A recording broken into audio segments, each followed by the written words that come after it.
Okay, so you are welcome to take notes, or you certainly may open up your online textbook, because I'm going to be going through chapter 1 right now.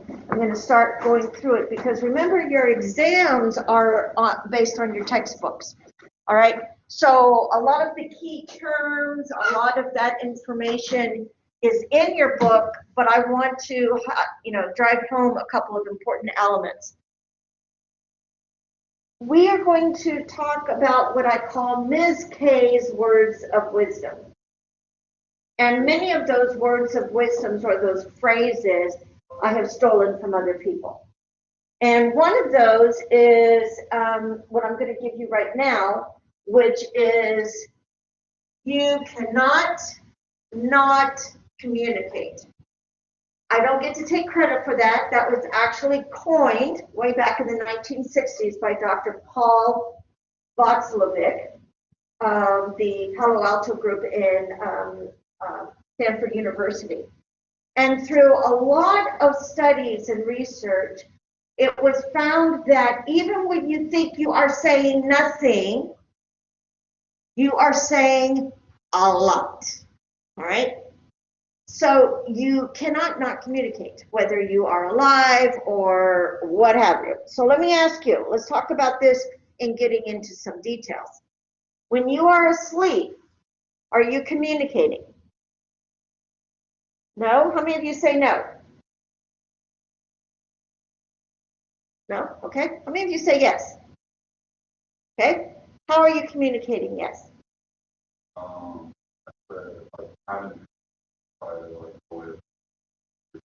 That's excellent, yes. So your subconscious is bringing to the forefront through dreams important issues or thoughts or experiences or things like that.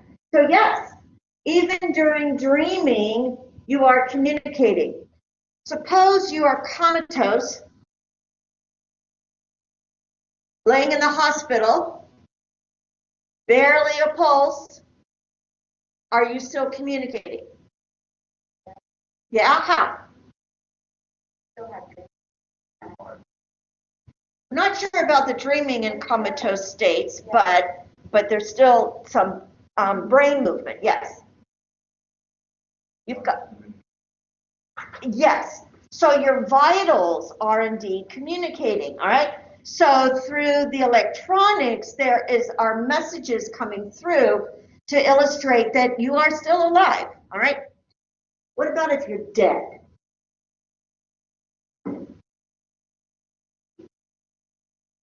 You are flat out dead. You're just lying there. Are you still communicating? No, I like that. But no, it's even more than that. Okay, yes, you are. The very act of you being dead has nonverbal communication. So the very act that somebody can look at your body and say, oh, that person's dead. You have communicated that you are dead, all right?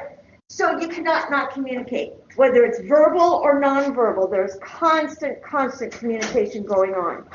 Now, what's important about that is to note that much of that communication is completely self-conscious or subconscious, all right? You're not aware of it. You don't know what you're doing, all right? That's where a lot of our problems come in, is when we are not consciously aware of what we are communicating to others.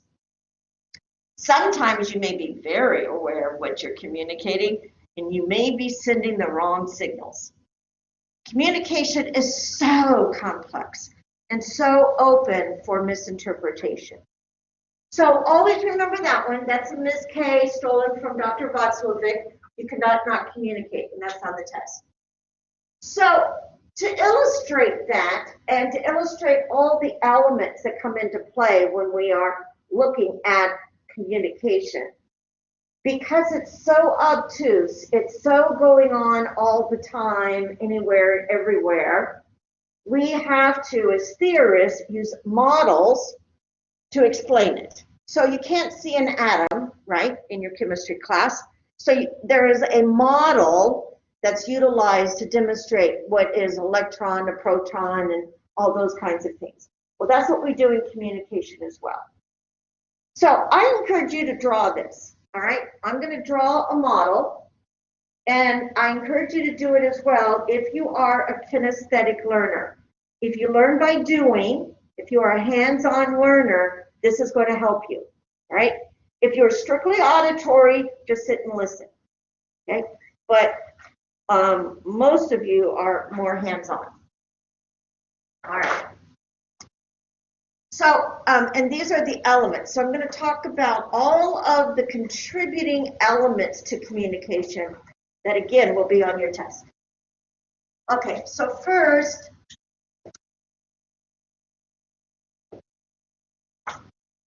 we have speakers, all right? So we have a sender of a message, and then we have a receiver of a message. Now, some people again say, well, you're not communicating if there's no receiver. That's not true. You are still communicating, all right? Where that receiver is, or when that receiver receives the message, might be something that is a little unusual or difficult to try and identify. But there's still somebody out there or something that could possibly receive it, right? Now, this is where we have to start at the very elemental part. And that starts with a concept called encoding. Encoding. That is where we have language. That is the process of human beings, sometimes animals, take a thought or a feeling, so it's thought or a feeling, conscious or subconscious, and put it into a set of symbols that the individual understands, and hopefully the receiver is going to understand. So right there is the basis of language, all right? So if you look at this word right here, all right, those are three letters that are combined together. Those are little hook symbols, all right, in a circle. What does that word mean? What? Wow, but what does it mean? Okay, and what does that mean? So give me some examples of how it's used. Excitement, sadness, it could be fear, it could be a lot of other things, right? So what if we take those exact same symbols and turn them upside down? Does it change the meaning of the word? That's right. So now the meaning of the word is mom. We all know what a mom is, all right? But it's just a symbol.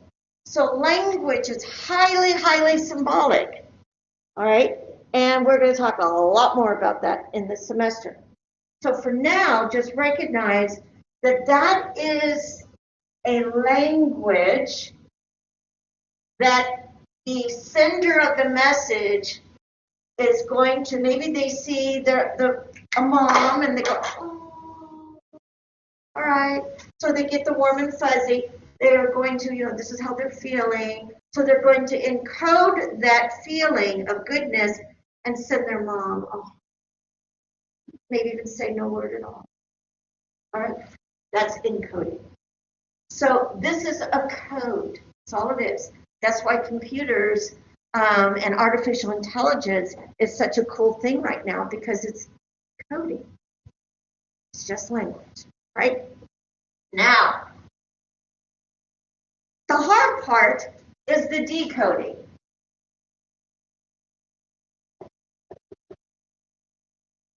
Does the receiver receive the message accurately? Are they able to get the exact same meaning? All right. This looks like it's a heart, but it may not be the same thing to a body of individuals who've never used this sign before. So there is a desire to speak the same language. And good effective communication is that ability to speak the same language as the other person. All right? So for instance, the first time I saw on my eval, in fact, I just got another one, that the writer, author of the eval student said, Ms. K is dope. Yeah, like, okay, excuse me. Okay, I'm a 66-year-old woman. I do not use drugs. All right? So that's a misunderstanding. That is the language of a word that's misunderstood. All right, now then, what channel do you use? This is a channel. And the channel might be a text, might be verbal, might be nonverbal, might be a telephone, could be a broadcast, speech, all kinds of things. So a channel has to be identified or utilized for the message to get through. Right? So remember channel, because we're going to come back to that can be an area of difficulty. Right? So what we have here is a message, all right, that has been encoded from the sender, is being sent through a channel to the receiver. All right? This is what we call a linear model. A linear model. Okay? It's one-way communication. All right? All it is. One person to another person. The end. That happens all the time. All right? So oftentimes when a person writes a book or a news article, it's just, I wrote it, the receiver's going to get it, they're going to read it. And that's the end of it. All right. That's the linear model. But then what we do is we add in another factor called feedback.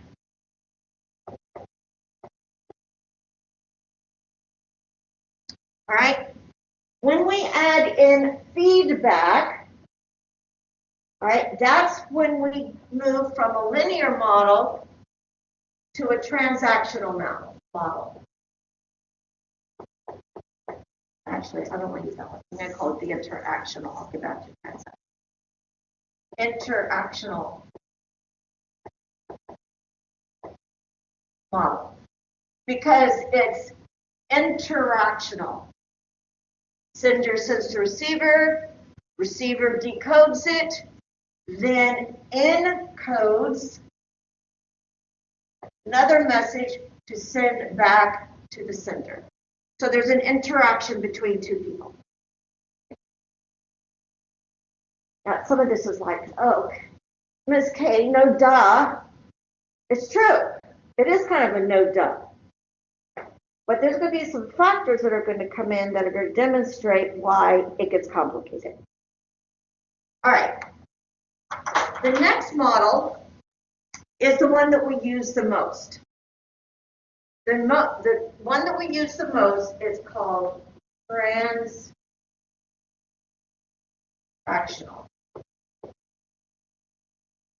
Oh, yes.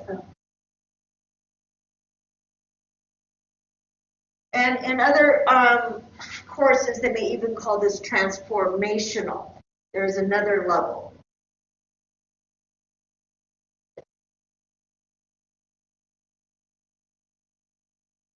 All right. Transactional means that it's not just feedback. There is a world that has been created between the people who are communicating. That world becomes culture,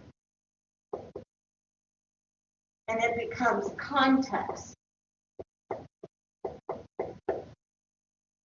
So you might have a transactional type of relationship with somebody, and even some interactional, that when this occurs, there is a shared meaning.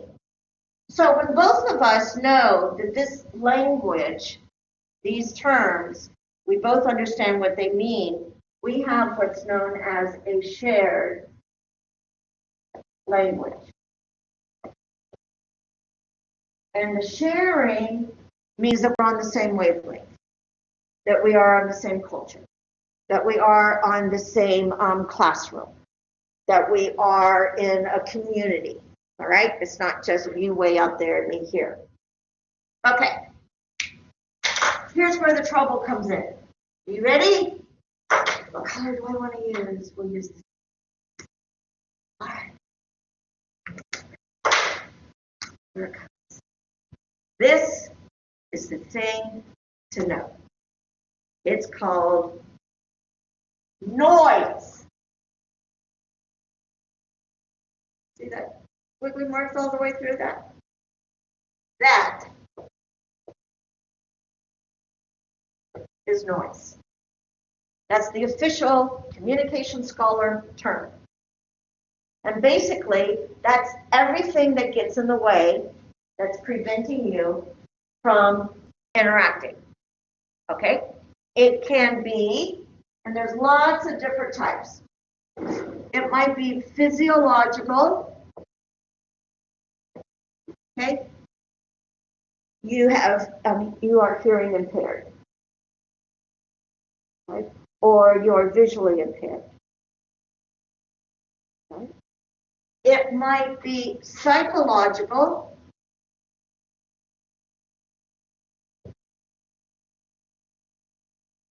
Maybe you just dropped your kid off at school and you're thinking, oh gosh, sounded a little like maybe not feeling well. I hope they don't call me from the school to come pick him up. He really is okay. He just has allergies. It's not COVID. Okay? That may be going on inside your brain right now, in which case you're not really present in the classroom. That's noise. Right? There might be other kinds of psychological noise, which could be maybe you just don't like short people. And you look at me and you're going, what can that short person teach me? So you might have some biases that are psychological. Maybe your primary caregiver when you were in pre-K was really short and just scarred you for life. Yeah, that all plays a part. Yes. Yeah, that's all interpersonal. Yep. Whenever it's 1-to-1 or 1-with-1. Yep. Now, it could be in a classroom, but right now, so you asked me that question, we just went from a classroom because you asked me, and now it's interpersonal. Okay? From a small group to an interpersonal. Yes, very good, excellent. Okay, it might be cultural. Okay, maybe I wear a hijab. And you know what you've heard about those Muslims. In which case, then you might have a bias against a race or a religion or a national origin, okay? Or old people. Again, you know, the old white lady in the room. And then when we take a look at these, it could also be semantic. And there's a few others in the book, but to me, these are the important ones. Semantic means you don't understand the word, all right? Here's my favorite use of semantics. I love this word. I use it a lot. And I use it in many different contexts. And I want you to think about, when I write this word on the board, how you use it in different contexts and with different emphasis and with even different sounds or even elongated or shortened.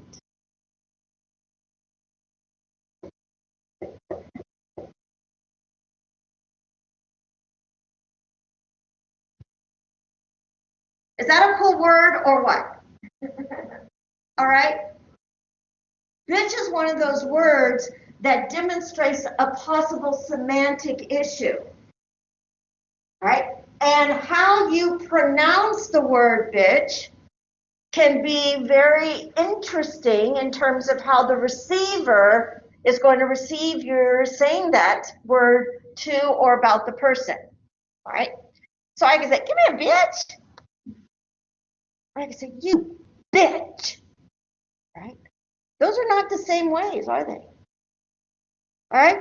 Or how about somebody saying, my bitches are back there.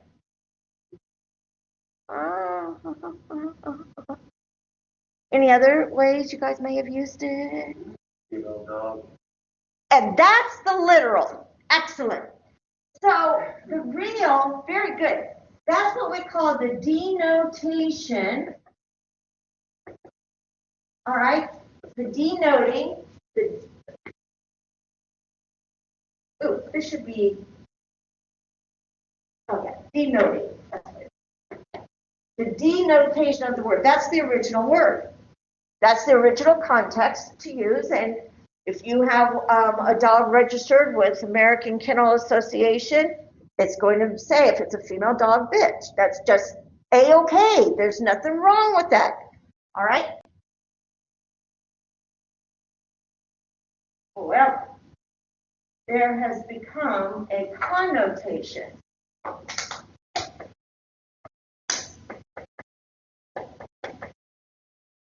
to the word. And the connotation is how society, the culture, has changed the meaning of the word based on how it's used. So if you are using it casually with your friends, there's nothing bad about it. But there is an interesting connection to both, initially to a negative connotation. What's the negative connotation to that word? Yeah, but what are you meaning? What are you saying when somebody's really a bitch? They're being ugly and nasty. Can a dog be ugly and nasty? Yeah. Exactly. And mean and scary. Yeah, all right. Attacking. Okay. So originally, this word, the original connotation was very negative. To be called a bitch was close to being called, lots of other things. Okay. But it wasn't nice. If somebody called you a bitch, they didn't like you. All right. But it changed, didn't it? And now it's changed. And so now people use it all the time into a positive, which could mean your lover. It could be your best friend. It could be just a bunch of women that you get together with on a regular basis. So it has different connotations, right? So how you say words,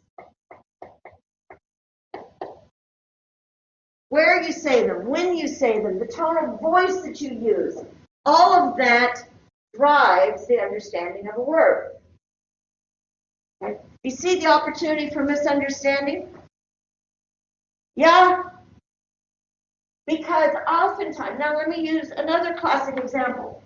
I'm of the generation where I cannot use these two words, okay? Some of you may be able to use them, I cannot. Again, I'm old. One is the N word. All right, no way I'm going to say that word. All right? Anybody else feel that way? And you refuse to use it? Anybody else feel that way? Okay. And the reason is because we sort of feel like there will be a consequence if we use it, right? Either one. That's a good one. There's ER, and then there's the A. Okay? Do you use either one? It's your language. So it's part of your cultural being, right? And in context, you may use that a lot, right? And do people get offended? Are you sure that you know it? Okay. Yeah, it depends on where you are. So if you are around your grandma, does she like it? Oh, either one? No, exactly. So you can see how the culture, all right, and the semantics, all of this is so interwoven. I mean, okay, here's another one that I cannot use, and please know what it means when I write it up there.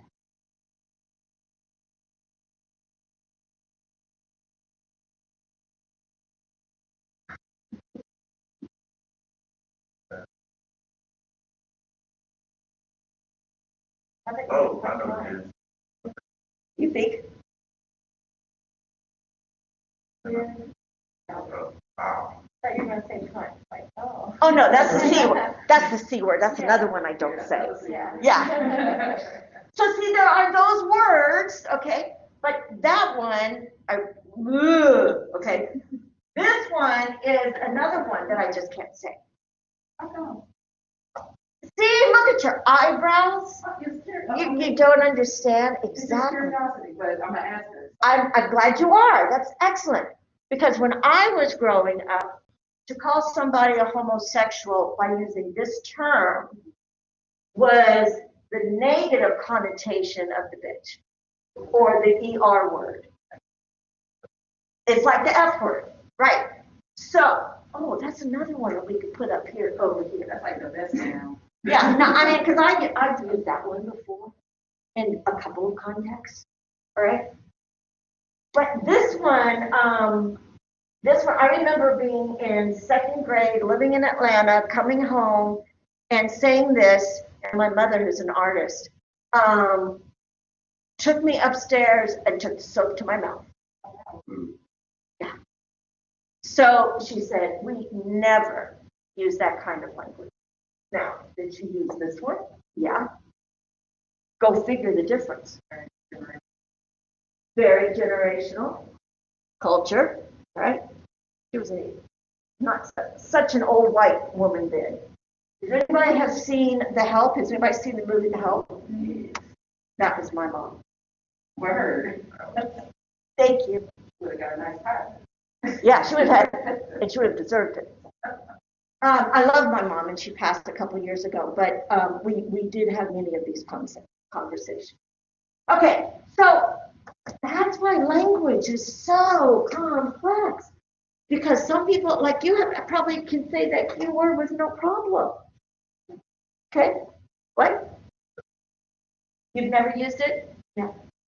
All right, so what word do you use? I don't know. Gay? Homosexual? Negative connotation. The F word, probably. Yeah. Oh, that one. And you know what the original definition of that word is? No, it's even different, a little bit different, but you're on the right track. It's a cigarette. Yeah, that's what I said. Like when I said Yeah, it's a cigarette. yeah. That's the original definition. Bundle of sticks, something that you can burn. Doesn't gay mean happy? Yes, yes, total. So like when you're reading literature from the old days and you see, what a gay and happy lad, immediately in 2021, we're going to have an image, right? But written back in Dickens' time, it had no connection or connotation to that, right? So, and the reason I go through this is because, it's complex. I've said that a lot of times today, I know. But let me think of it this, help you think of it this way. When you were a little kid, and even those of you who are parents, you have probably told your own children, sticks and stones, what? That's right. And that's a lie. It's a lie because words matter. So when we would say that to, a little third grader, who got called a name on the playground, we were condoning. We were allowing an institution called the schools and the playground to use language that was hurtful. Called bullying, right? So what we want to do is to be aware of it. Now let me converse that, okay? Because why do you think African Americans have adopted this word?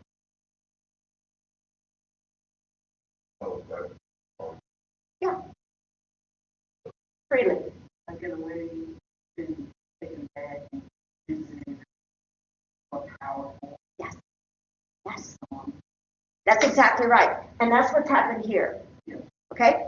So what has happened is the way to manage, oftentimes, a perception of a word or a group of people or what have you, is to bring it back, to use it yourself, to demonstrate that word has no power over me.